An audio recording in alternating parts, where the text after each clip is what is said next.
কিছুদিন আগে main academy circular ছেড়েছে, তো অনেকেই জানতে চেয়েছেন যে মেইন একাডেমিতে কিভাবে অ্যাডমিশন নেওয়া যায়। তো আমি এই ভিডিওতে আপনাকে কিছু টিপস এন্ড ট্রিক্স দিব যে কিভাবে মেইন একাডেমিতে আপনার অ্যাডমিশন নিতে পারেন। তো আসসালামু আলাইকুম, myself MD Abdul Abu Saeed, marine cadet. তো মেইন একাডেমিতে অ্যাডমিশন নেওয়ার জন্য ফার্স্ট আগে জানতে হবে আপনার বাংলাদেশে মোট কয়টা মেইন একাডেমি আছে। তো বাংলাদেশে মোট 6টা হচ্ছে সরকারি মেইন একাডেমি আছে, আর হচ্ছে 3টা হচ্ছে বেসরকারি মেইন একাডেমি আছে।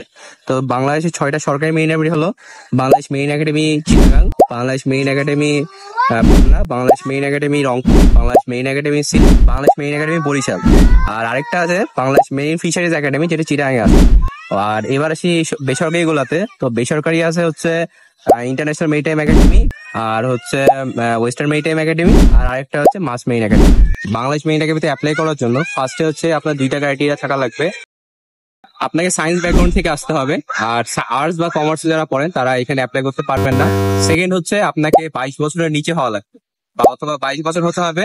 আর আরেকটা যেটা হচ্ছে আপনার এসএসসি আর এইচএসসি তে অবশ্যই 3.5 পয়েন্ট থাকা লাগবে, তাহলে আপনি এই মেইন একাডেমিতে ফার্স্টে অ্যাপ্লিকেশন করতে পারবেন। আচ্ছা, তো এবার মেইন হচ্ছে মেইন একাডেমি এক্সামটা 4টা স্টেপে হয়ে থাকে। তো 4টা স্টেপের মধ্যে ফার্স্ট হচ্ছে রিটেন। তো রিটেন এক্সামটা হয় মোট 300 মার্কের। 300 মার্কের মধ্যে 80 মার্কস হচ্ছে আপনার এমসিকিউ এক্সাম হবে। 20 মার্কে এবার দিয়েছে ভাইবা, ভাইবার জন্য 20 মার্ক থাকবে। আর হচ্ছে বাদ বাকি 200 মার্ক যেটা থাকলো সেটা হচ্ছে আপনার এসএসসি আর এইচএসসি যে জিপে পয়েন্ট আছে সেটার উপর হচ্ছে আপনার এই 200 মার্কটা থাকবে। আপনাদের এসএসসি যে রেজাল্ট সেটাকে তারা 15 দিয়ে গুণ করবে, আর এইচএসসি যে পয়েন্টটা সেটাকে তারা হচ্ছে 25 দিয়ে গুণ করবে। এইভাবে করে তারা 200 মার্কের মধ্যে আপনি কত পাবেন সেটা থাকবে। আর হচ্ছে বাদ বাকি হচ্ছে এই যে এমসিকিউ আর ভাইবার উপর মিলে মোট 300 মার্কের হচ্ছে এক্সাম হবে। তো যে রিটেন এক্সামটা হবে সেটা হচ্ছে আপনাদের কি সাবজেক্টের হবে এটা জেনে নিই এবার। তো রিটেন এক্সামটা হয় ফিজিক্স, ম্যাথ, ইংলিশ, বাংলা আর হচ্ছে জিকে। তো ফিজিক্সের মার্ক হচ্ছে এক্সাম হয়, ফিজিক্সের মার্ক হচ্ছে এখানে 20 মার্ক, ম্যাথে হচ্ছে 20 মার্ক, ইংলিশে হচ্ছে 20 মার্ক, এই হচ্ছে টোটাল 60 মার্ক। 10 মার্ক হচ্ছে আপনার জিকে, আর 10 মার্ক হচ্ছে আপনার বাংলার জন্য।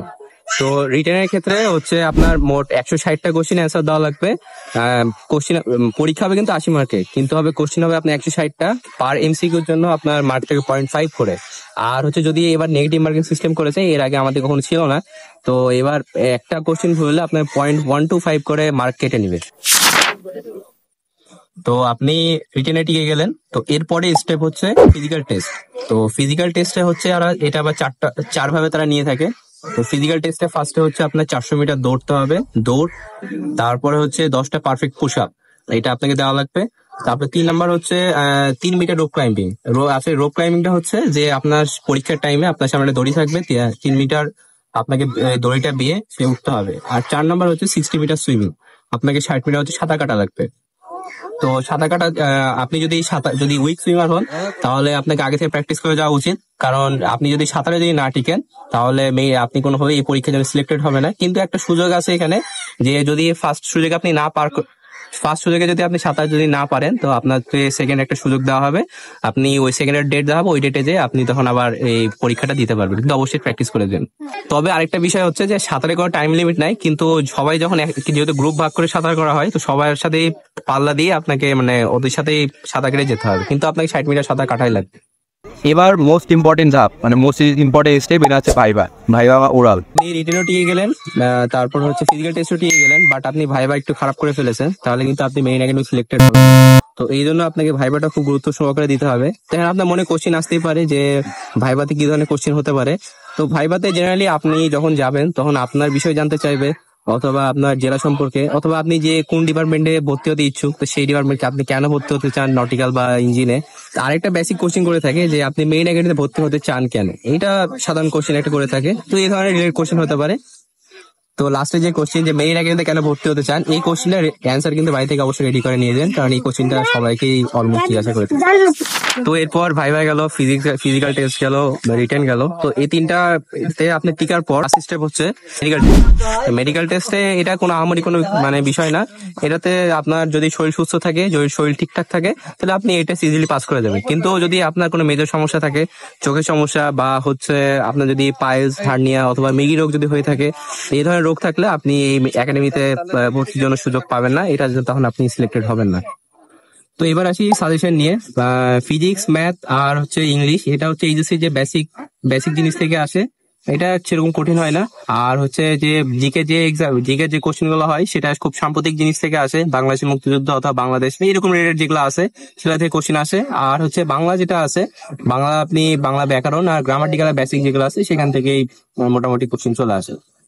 আপনারা ডেইলি হচ্ছে দৌড়টা তো খুব কঠিন বিষয় না, প্রতিদিন একটা আনুমানিক 400 মিটার ধরে ডেইলি একটা মাঠে অথবা হচ্ছে রাস্তায় দৌড়াদৌড়ি করতে পারেন, এটাতে আপনাদের সুবিধা হবে। 400 মিটার দৌড় দিতে যখন আপনার অসুবিধা হবে না সেরকম, দৌড়টাতে ইজি। আর 10টা পুশ আপ যেটা, সেটাও কোনো সমস্যা হবে না। আপনার যদি বডি বডি ফিট থাকে আর আপনি যদি শারীরিকভাবে সুস্থ থাকেন, তো 10টা পুশ আপ দেওয়া আমার মনে হয় না কোনো বিষয় হবে।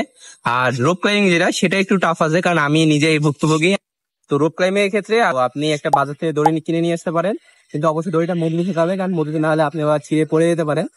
আর হচ্ছে দেখে মনে হয় যে রোপ ক্লাইম্বিং একবারে আপনি করে নিতে পারবেন, কিন্তু যখন আপনি ট্রাই করতে যাবেন তখন দেখবেন যে ফার্স্ট টাইম নাও পারতে পারেন। আবার অনেকে যারা শক্তিমান আছে বা বডি মোটামুটি ফিট, তার হাত দিয়ে উঠে যায়। তো আমার ক্ষেত্রে অনেক কষ্ট হয়েছিল শিখতে। তো আপনারা ডেইলি 2বার করে হলেও অন্তত দড়িতে উঠা ট্রাই করবেন। এবার যে সুইমিং বিষয়ে, আপনাকে অবশ্যই মেরিন লাইফে চান্স নেওয়ার জন্য আগে সাঁতার জানাই লাগবে। তো আপনার আশপাশে পুকুর বা সুইমিং পুল যেটাই থাক, সেখানে 60 মিটার সাঁতার কাটার চেষ্টা করবেন প্রতিদিন। কারণ আমি আপনাদেরকে আবার বলছি, সাঁতার না জানলে কিন্তু কোনোভাবে আপনি সিলেক্টেড হবেন না। তো যেহেতু এই মাসের লাস্টে 31 তারিখ হচ্ছে লাস্ট ডেট অ্যাপ্লিকেশন করার। তো এখনো যেহেতু হাতে সময় আছে, যারা যারা পরীক্ষা দেবেন তারা এখন থেকে সাঁতার, তারপর পুশ আপ, রোপ ক্লাইম্বিং, দৌড়, এটা ডেইলি প্র্যাকটিস করতে থাকেন। আর মেইন একাডেমিতে অ্যাডমিশন আগে যে যে মানে যেখানে ফর্ম পূরণ করতে হয়, অ্যাপ্লিকেশন করা করা লাগে, তো সেই লিঙ্কটা আমি আমার ডিসক্রিপশনে দিয়ে দিচ্ছি, আপনি ডিসক্রিপশনে পেয়ে যাবেন। তো আরেকটা খুব বেসিক কোশ্চেন হয়ে থাকে বিভিন্ন গ্রুপে, আমি দেখি বা গ্রুপে যখন পোস্ট করে, এসএসসি পরীক্ষা দিয়ে কি মেইন একাডেমিতে এক্সাম দেওয়া যায় কিনা। তো অবশ্যই না, আপনাকে অবশ্যই এইচএসসি পরীক্ষা দিয়ে 3.5 অর্জন করতে হবে বা 3.5 এর বেশি অর্জন করতে হবে, তারপরে গিয়ে আপনি মেইন একাডেমিতে এক্সাম দিতে পারবেন। তো এই ভিডিও রিলেটেড যদি আপনার কোনো কোশ্চেন হয়ে থাকে, তাহলে অবশ্যই আমাকে কমেন্ট বক্সে জানিয়ে, তাহলে আমি নেক্সট আর একটা ভিডিও দেওয়ার চেষ্টা করব। তো বেস্ট অফ লাক যারা এক্সাম দিবেন। আর এই ভিডিওটা কেমন লাগলো অবশ্যই জানিয়েন। যদি এই ভিডিওটা থেকে আপনার উপকৃত হন, তাহলে অবশ্যই আপনি আপনার বন্ধুদেরকে শেয়ার করতে পারেন। আর আমার পেজটা যদি চান, তো অবশ্যই ফলো করে রাখতে পারেন, কারণ এরকম সকল আপডেট আপনি আমার পেজে পেয়ে যাবেন মেইল রিলেটেড। তো দেখা হচ্ছে নেক্সট ভিডিওতে। সালাম আলাইকুম, আল্লাহ হাফেজ।